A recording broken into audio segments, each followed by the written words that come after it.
This is more than a brand. This is a movement led by Raunak Rangwal.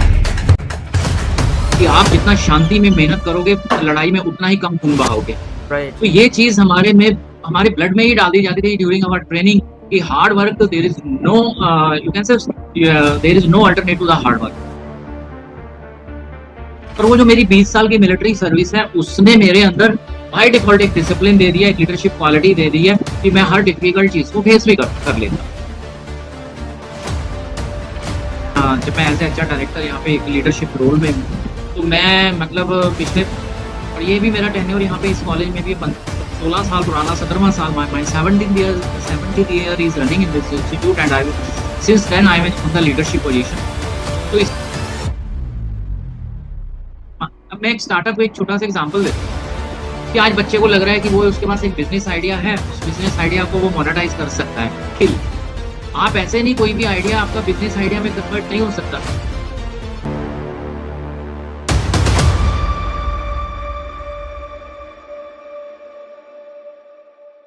Hello viewers, right now I'm with again an extraordinary and exceptional podcast, and this podcast is very close to my heart, and this is going to be an incredible podcast with incredible question and with an incredible guest. And today I'm sitting with the one and only Mr. Harish Bhatia sir, and actually he's a director of HR and operation in my college, in my MBA college, Master of Business Administration, and actually with his strong foundation in Indian Army and rich expertise in human resource and leadership also he continue to inspire students and future leaders with his discipline, vision and guidance. And today first of all, thank you so much Harish sir, for taking out your precious time to be on the show, and with a view or with the intention to inspire thousands and millions through this podcast. So thank you so much for taking out your time to be on the show, sir. Thank you.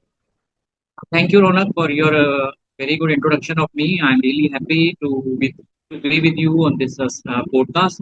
Let us see what can I do with this half an hour in this one podcast. Let us see what we can do best for the students, their future journey. We will talk about that.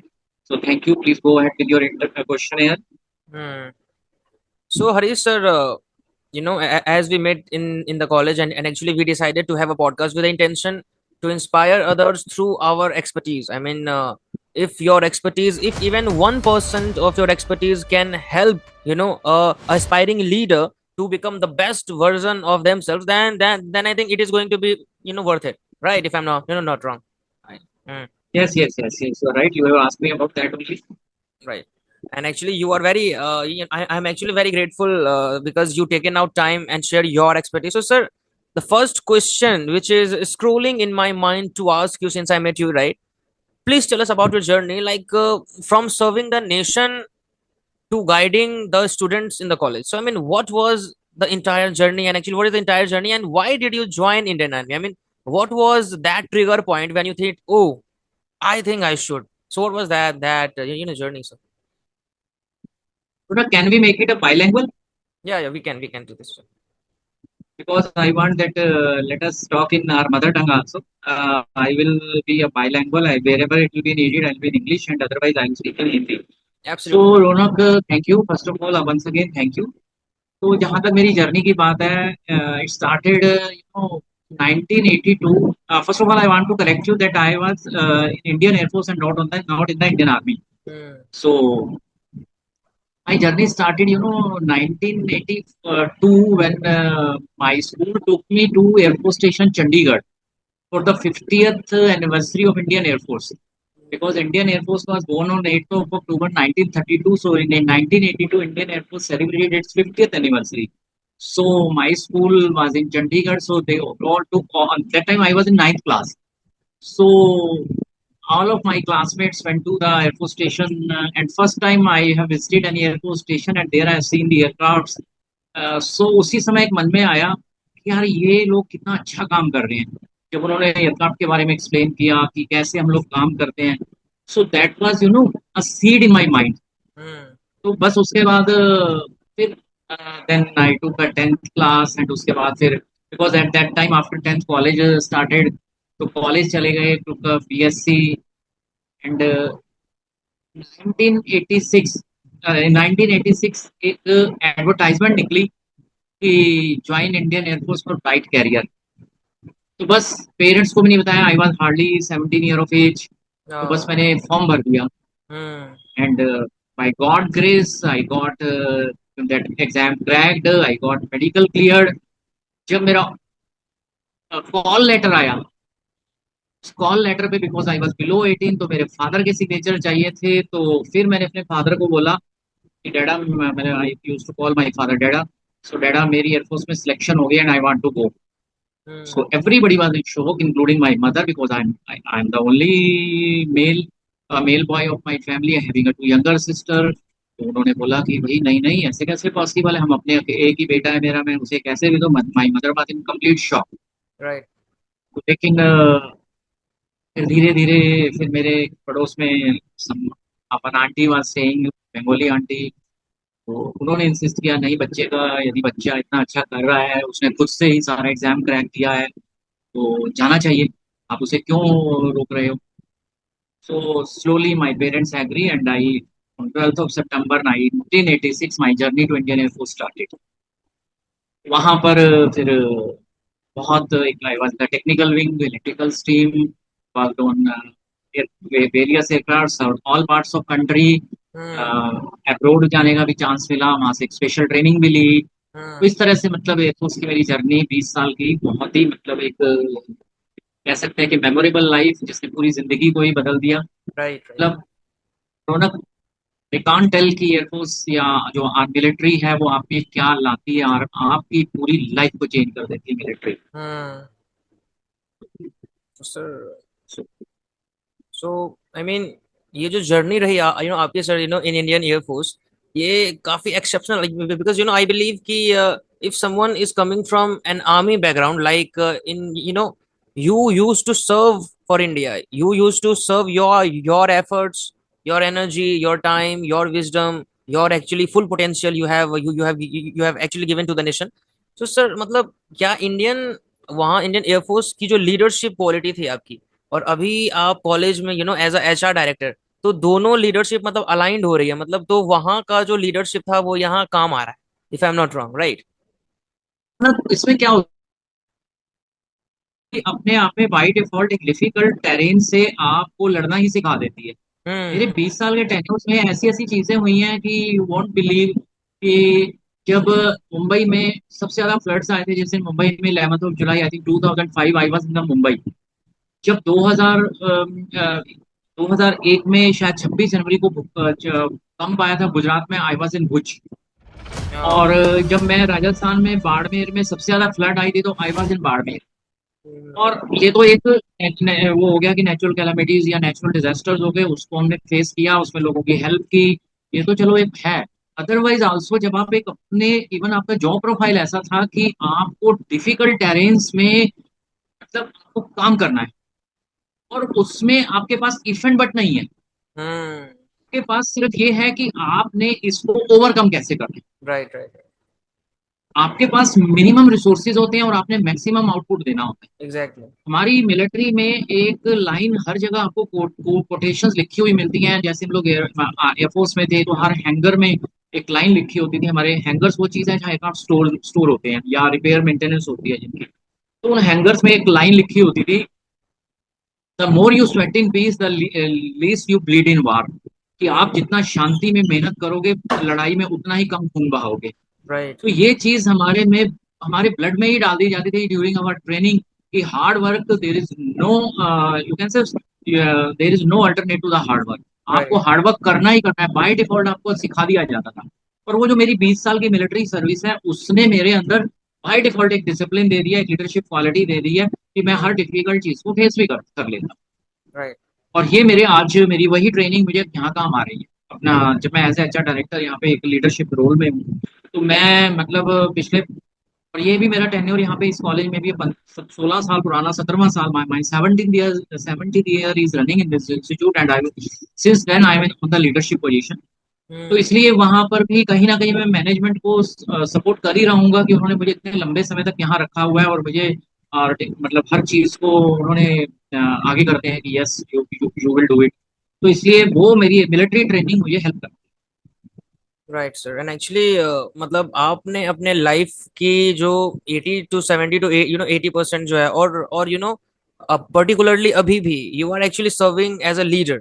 And मैंने जहां तक देखा है कि मतलब आपके actions से और आपकी वर्ड्स में मुझे अकाउंटेबिलिटी दिखती है, और इंटेग्रिटी दिखती है, और सिंसियरिटी दिखती है। So sir, my question is to you कि what are the qualities of a great leader? मतलब कौन सी ऐसी हैबिट्स हैं या फिर वैसी जो क्वालिटीज है जो अगर if someone wants to be a great leader, तो ही और she can incorporate this style of leadership.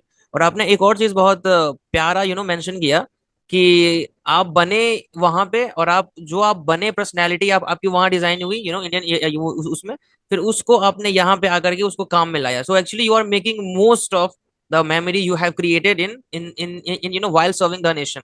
And there is also a phrase which goes like fear, FEAR. So पहला तो हम लोग face everything and rise, मतलब fear से हम लोग उसे face करेंगे, फिर हम rise करेंगे।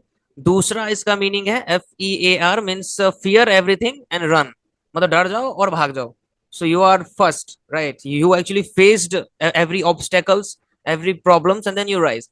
So sir, coming back to the question ki what are the leadership styles or leadership inherents or actually traits which a leader should have, right?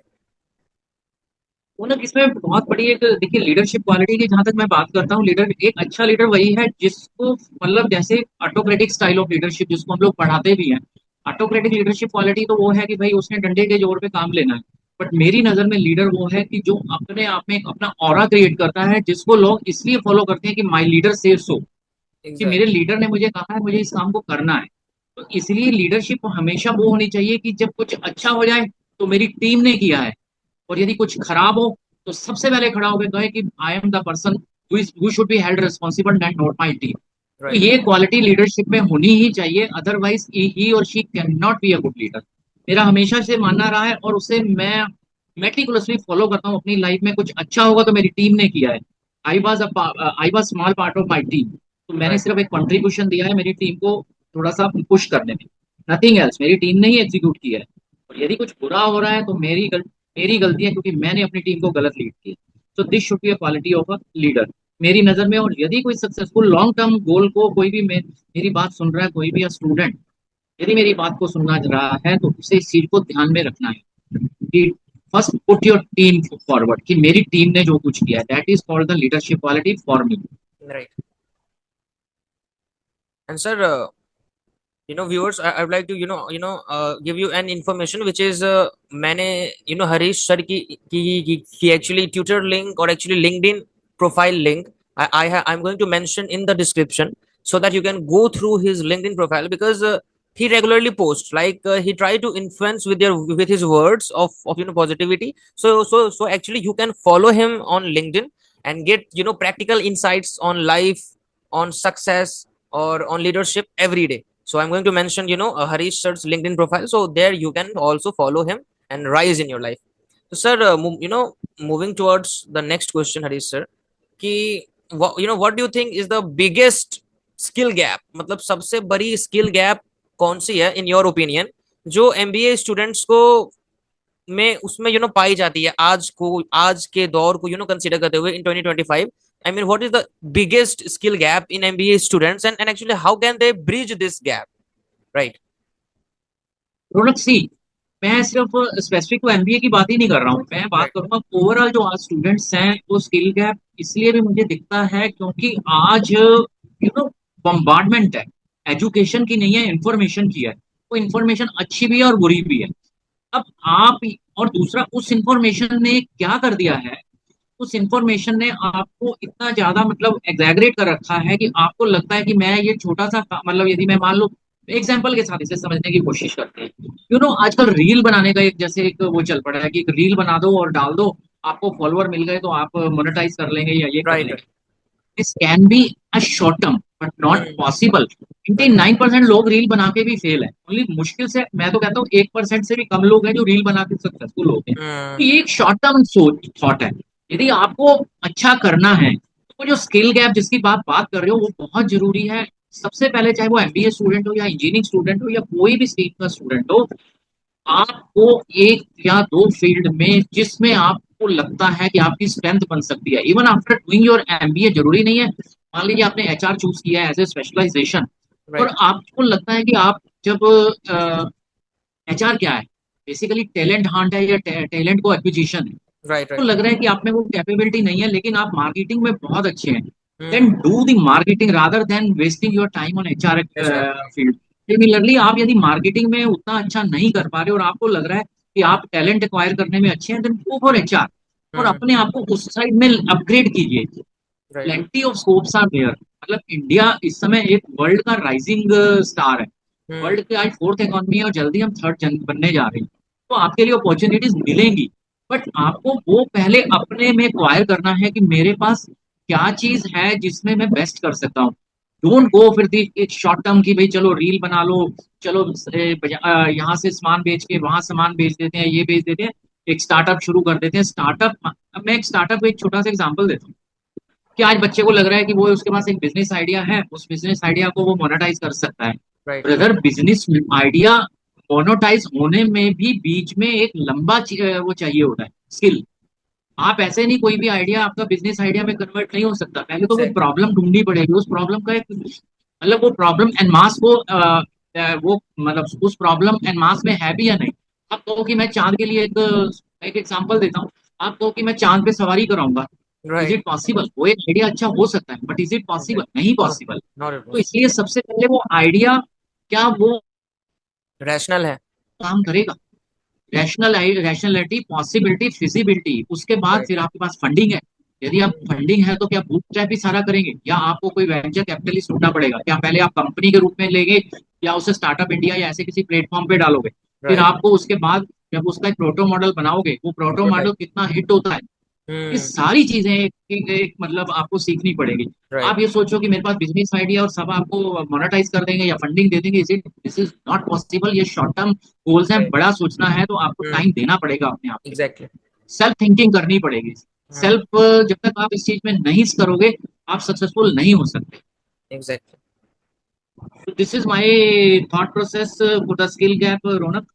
Right and sir आपने बहुत प्रैक्टिकल चीज अभी mention की कि shortcut मतलब अगर मैं आपकी आपके आंसर को अगर मैं वन लाइन में स्ट्रक्चर करने की कोशिश करूं तो shortcut always cuts you shortly और कभी भी यस, हमें बिल्कुल ठीक। शॉर्टकट नहीं लेना चाहिए लाइफ में because as you have mention कि एक you have given an instance an example कि मतलब अगर किसी के पास बिजनेस आइडिया है तो he has to go through certain process मतलब स्टेप बाय स्टेप उसे मार्केट रिसर्च करना होगा फिर प्रॉब्लम जेन्युइन है या फिर ये बस एक इमेजिनरी प्रॉब्लम है just because he want to start a startup वैसा नहीं होना चाहिए why should be clear and actually बहुत प्रैक्टिकल बाकी तो आपने बहुत अच्छे से मतलब उसको क्लैरिटी के साथ you have actually elaborated every single step इसमें रौनक, सॉरी टू इंटरप्ट यू, इसमें सबसे इंपॉर्टेंट होता है आपकी डिसीजन मेकिंग कैसी है। नो आप यदि लिंगर ऑन करते हैं, या मान लीजिए कि सपोज कर लीजिए आपका एक फ्रेंड है, मान लीजिए वो आपके साथ एमबीए कर रहा है और उसे एक अच्छी सी अपॉर्चुनिटी मिल गई और उसने एक पर्टिकुलर फील्ड में, वो हो सकता है उसमें एक्सेल कर रहा हो और ऑलरेडी उसे वो हो गया। अब आप आफ्टर सीइंग हिम आपको लगा कि नहीं मुझे भी इस फील्ड में जाना चाहिए, हम्म तो क्या आपका डिसीजन सही होगा? वो आप में वो पोटेंशियल है कि उस हम्म चीज में आप सक्सेसफुल हो सकते हैं? तो यहाँ डिसीजन मेकिंग बहुत इंपॉर्टेंट रोल प्ले करती है, और स्पेशली एमबीए स्टूडेंट्स जो एक मेच्योरिटी लेवल पे हैं, those who have cross already cross around the age of 20 और 21, राइट आप एक ग्रेड अंडर ग्रेड आप ऑलरेडी हो, इसलिए आपकी डिसीजन मेकिंग बहुत शार्प होनी चाहिए कि exactly yes this is my cup of tea and I will go like this in forward, not to see others क्या कर रहे हैं, मुझे मेरा रास्ता क्या है वो मेरे लिए इंपॉर्टेंट है।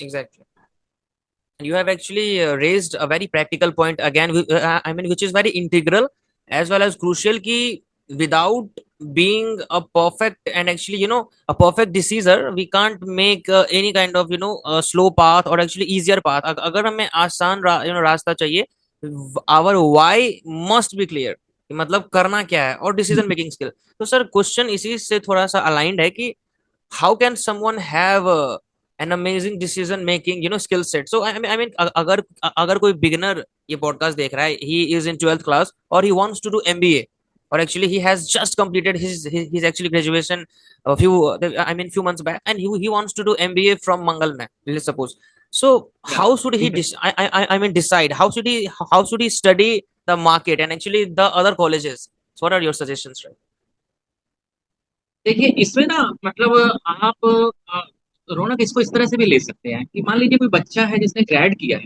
ग्रेजुएशन कंप्लीट किया, सपोज एक आईटी बैकग्राउंड का बच्चा है जिसने बीटेक सपोज कर लीजिए कंप्यूटर साइंस में करी है और उसका कंप्यूटर साइंस में इंटरेस्ट है और राइट। वो अब आईटी सेक्टर में ही लीडरशिप रोल देख रहा है, तो he should go for the MBA IT field. और हाँ। उसे और ऐसे ही मान लीजिए किसी ने बीबीए किया है और उसे लग रहा है कि वो फाइनेंस के उसमें सब्जेक्ट्स में अच्छा है और उसे फाइनेंस एक अच्छे सा सब्जेक्ट समझ भी आता है, मान लो अकाउंटेंसी या इनकम टैक्स या फाइनेंशियल ये एप्लीकेशन या रिस्क मॉडलिंग, ये सारे सब्जेक्ट्स उसे अच्छे लगे राइट। अंडर ग्रेड में। हम्म। तो उससे डेफिनेट, और यदि अच्छे लगे और वो उसको उसे लग रहा है कि वो उस फील्ड में एक्सेल कर सकते हैं, तो he should go for MBA finance. Similarly आप एचआर की बात करते हैं, एचआर मींस क्या है, सबसे डिफिकल्ट कोई फील्ड है, मतलब सबको लगता है एचआर मोस्ट मोस्ट कॉमन है और मोस्ट आसान है, नहीं। राइट। ह्यूमन ब्रेन, ह्यूमन, मेरी ऑर्गेनाइजेशन मंगल में जहाँ के तुम एक स्टूडेंट हो, यहाँ पर भी अराउंड 300 मेरे पास एम्प्लॉइज हैं। हम्म। मुझे डेली 300 ब्रेन, डिफरेंट ब्रेन से टैकल करना पड़ता है। Exactly. Every person has a different kind of mindset and different kind of a problem. Thought उन प्रोसेस। प्रॉब्लम्स को एक सिंगल पर्सन है जो सोल्यूशन दे रहा है, दैट इज डायरेक्टर एचआर या एचआर, माई एचआर टीम। हम्म। अब आप सोचिए, उन ह्यूमन ब्रेन्स को सेटिस्फाई करना एचआर का काम है, वो मोस्ट डिफिकल्ट होता है। और हम्म। यदि कोई बच्चा अंडर ग्रेड का है, उसे लग रहा है कि यस, वो एक कन्वर्सेशन में या किसी को भी कन्विंसिंग पावर है उसमें, तो उसके हम्म। लिए दो ही फील्ड बचते हैं, either he should go for marketing, दूसरा और फील्ड है एचआर।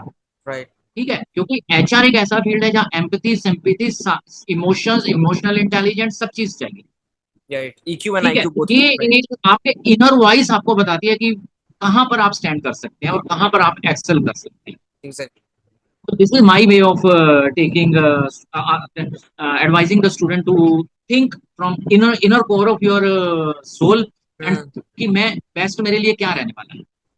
राइट। सर आपने बहुत प्रैक्टिकल चीज यहाँ मेंशन की कि लोगों को लगता है कि एचआर बहुत आसान है as compare to other streams, but HR में basically as you have explain कि हमें ह्यूमन साइकोलॉजी समझनी होती है, हमें डील करना होता है एक सेट ऑफ माइंडसेट्स के लोगों से, जिनकी बिलीव्स अलग है, जिनकी थॉट प्रोसेस अलग है, जिनकी स्किल सेट अलग है, जिनका बिलीफ सिस्टम अलग है, जिनका मतलब entirely he is a I mean distinct person, and you have to deal with certain number of people every day, और उनकी नीड्स को समझना, उनके साइकोलॉजी को समझना, उनके बिहेवियर को समझना, तब जा करके एक लास्ट में प्रॉपर डिसीजन बनाना। So this is a leadership role, and you have also mentioned कि EQ, you know, emotional question and actually intelligent question, both required, not just one.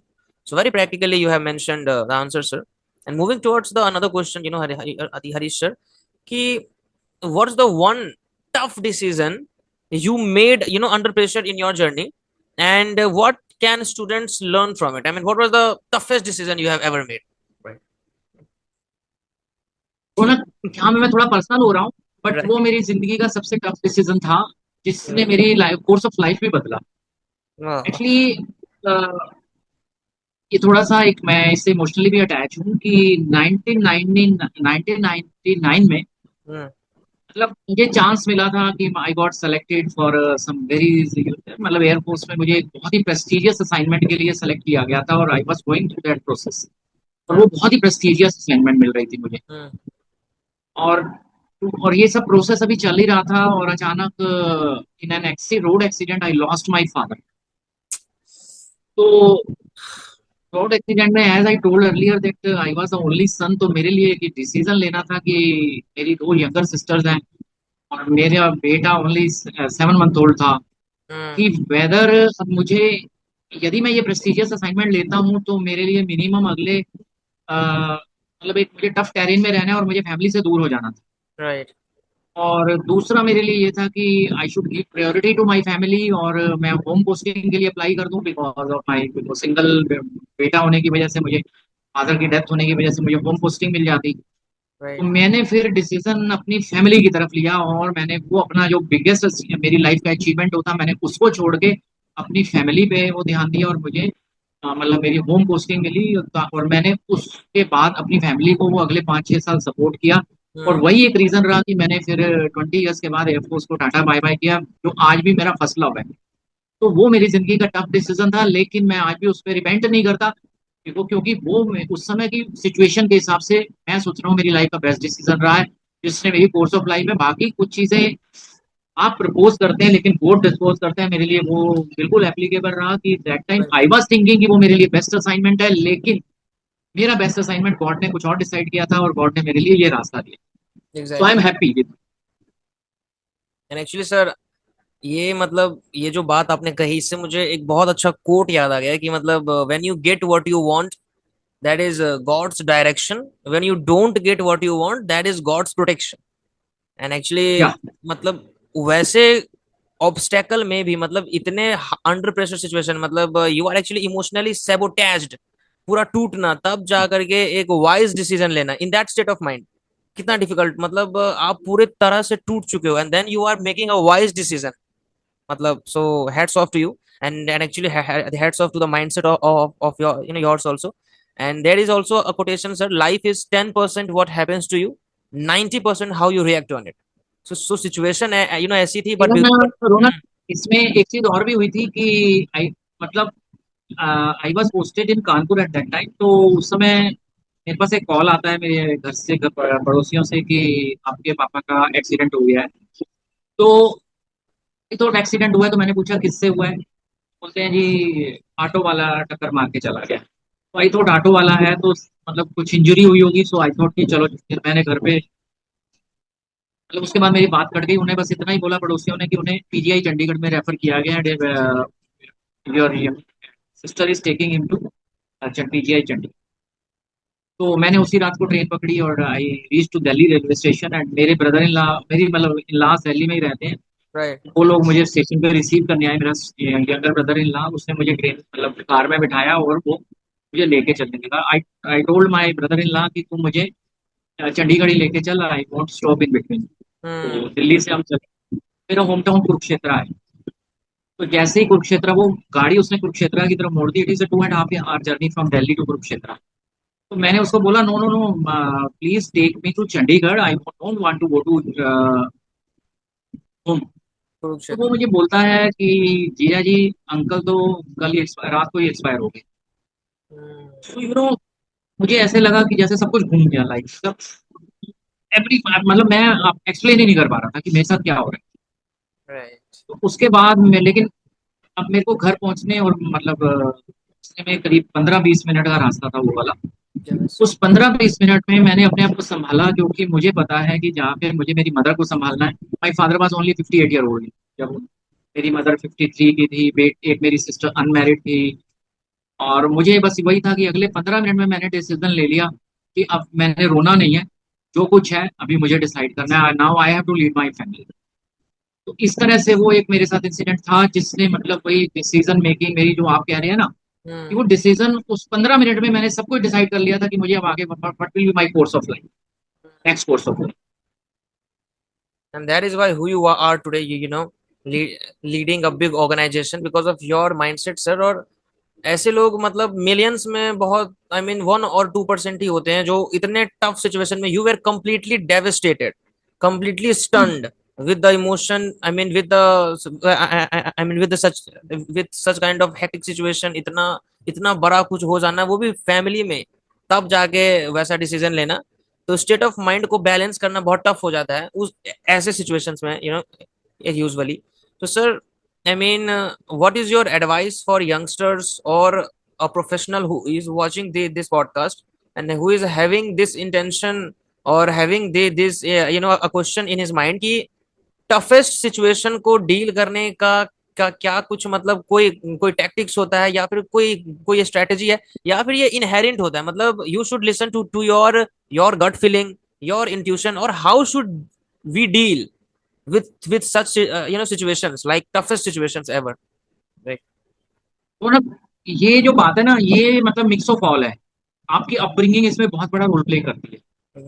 अब जैसे मेरी अपब्रिंगिंग मतलब मेरे मेरे जैसे फादर रहे हैं, वो मेरे लिए आज तक रोल मॉडल है। फिर मेरा एयरफोर्स ने जो मुझे इनहेरिटेंस में दिया। उसके बाद आप कंपनी कौन सी चूज करते हो, Right. आपके लाइफ में रोल मॉडल कौन है, Right. ये सारी चीजें इंपॉर्टेंट होती हैं जो आपको डिसीजन मेकिंग सिखाती हैं। Right. और उसके बाद देखिए, for example Raunak, you are of age of around 20। Right. आपकी कंपनी आपका फ्यूचर भी डिसाइड करती है। आप कंपनी क्या चूज कर रहे हैं। Exactly. Suppose you are a company of bad guys, अब दोस्त ऐसे दोस्तों के साथ हैं तो आपके डिसीजन मेकिंग भी थोड़े टाइम में, हम बोलते हैं कि अरे कुछ नहीं, मैं इनसे आइसोलेट रहता हूँ और ये मुझे कोई वो नहीं होता, नहीं, आप आइसोलेट नहीं रह सकते, क्योंकि एग्जैक्टली। माइंड में वो चीज एड कंपनी आपको दे रही है और वो आपको अफेक्ट करती है राइट। और आपके डिसीजन मेकिंग को अफेक्ट करती है। सिमिलरली आपने अपने रोल मॉडल किसको चूज किया है, आपका रोल मॉडल कोई टफ पर्सन है, सपोज करो doctor APJ Abdul Kalam is your role model, right. ठीक है, तो आपकी लाइफ को आप उसी हिसाब से डिसाइड, यदि मैं इस सिचुएशन में हूंगा तो मतलब उसके आपका रोल मॉडल उस सिचुएशन में क्या करेगा, एग्जैक्टली। आपका डिसीजन उससे अफेक्टेड होता है, हम्म। ठीक है। अब मैं हमेशा ये मानता हूँ कि मैं जब भी किसी टफ सिचुएशन में होता हूँ तो मैं ये सोचता हूँ मेरी जगह पे मेरे फादर होते तो तो उनका क्या कर। डिसीजन क्या होता, क्योंकि राइट। मेरे फादर हमेशा से बहुत स्ट्रिक्ट डिसीजन मेकर थे, उन्होंने जो डिसीजन ले लिया मीन्स ले लिया, तो मेरी भी लाइफ में जो मैंने डिसीजन ले लिया, राइट। मेरे लिए ये हमेशा से, और उस डिसीजन पे मैं स्टैंड करता हूँ और आज भी करता हूँ। तो राइट। इसलिए मेरी स्टूडेंट्स को भी यही एडवाइस है कि आपकी ये सब चीजें तो आपका पार्ट है, जो इनहेरिटेंस है या जो भी है, लेकिन जो अभी आप डिसीजन ले रहे हैं वो आप सोचिए कि आप किसको अपने सामने रख के सोचते हैं, आपका रोल मॉडल कौन है, आपकी कंपनी कैसी है, राइट। वो भाई। Right. Exactly sir. And sir, ये बहुत इम्पैक्टफुल बात आपने कह दी कि the person who you are envisioning, the person who you are idealising, मतलब you are the average of 5 person with whom you are spending most of the time. और आपके या सराउंडिंग, आपकी atmosphere, you know, decides your mindset, your thought process, or your behavioral style. So choose your surrounding wisely, guys. Harish sir amazingly, explained with an real life example that how did he tackle that situation, even in that toughest time filled with a lot of difficulties. So sir, बहुत ज्यादा मजा आया आपसे बात करके, और आपने आपने ना विजडम शेयर किया, मतलब कैसे इन चीजों को लोग इनकॉर्पोरेट करके लाइफ में इंटरनली स्टेबल और स्ट्रांग बन सकते हैं, एज कंपेयर टू बाहर से दिखना कि एलिगेंट दिखना। So I mean, extraordinary session it was with you. And viewers, I'm going to add Harish sir's LinkedIn link and his mail ID also, so whenever you find time you can connect with him or ask your question, or actually you can attend his workshops also, his seminars also, because I am one of those students जिनकी मैंने इनकी एक seminar देखी थी audio में, फिर मैं इतना ज्यादा इम्पैक्ट हुआ, यू कांट इवन इमेजिन। और अगर आप इमेजिन घर भी लो तो you can't express that in words, the session was 12 golden sentence of life. मजा आ गया मुझे। So whenever you find time, I'm going to add his link, so you can connect him, reach him, and approach him. So thank you so much, sir. And actually, I'm very grateful to you, Harish sir, for taking out your time and thank you Raunak, it was nice pleasure talking to you, बहुत अच्छा लगा। और मैं आगे भी मेरे अपने अपने फ्रेंड्स को भी, अपने स्टूडेंट्स को भी कहिए कि उन्हें मेरा लिंक्डइन प्रोफाइल दे दीजिए, उनकी कोई प्रॉब्लम है मैं 1 to 1 उनकी प्रॉब्लम का सोल्यूशन भी दूंगा, करियर के बारे में मुझसे बात करना चाहते हैं करियर के बारे में बात करूंगा। और मैं कुछ ना कुछ टॉपिक में डेली एक ग्रुप पे, मतलब डेली नहीं तो एक दिन छोड़ के मैं कुछ ना कुछ डालता रहता हूँ, right, तो उसको भी उनको बोलिए, उसको स्टडी करें, मेरे को अपना सुझाव दें ताकि मैं और बेटर लिख सकूं, क्योंकि मैं ऑलवेज एक स्टूडेंट हूँ right, कि मुझे सीखने में बहुत अच्छा लगता है, मुझे I am good listener also, मुझे बहुत अच्छा लगता है, और आप जैसे यंगस्टर से मिलके तो मुझे एक एनर्जी भी आती है। exactly। तो और thank you very much learning, Ronak. Learning is a never ending process. And guys, हम लोगों ने सुन लिया कि डायरेक्टर सर ने अभी क्या कहा कि मुझे मतलब लर्न करने में बहुत मजा आता है। So this attitude, even being on the on top level management of the organization, ऐसा mindset रखना ही एक बहुत बड़ी चीज है कि learning is never ending, and we are world's #1 student rather than being a coach. We are students, we will learn every single day and we will execute it, and we will win situations like. So thank you so much, sir, for being on the show. Thank you so thank much, you, sir. Bye bye, thank you, nice talking to you Ronak. Thank you, sir.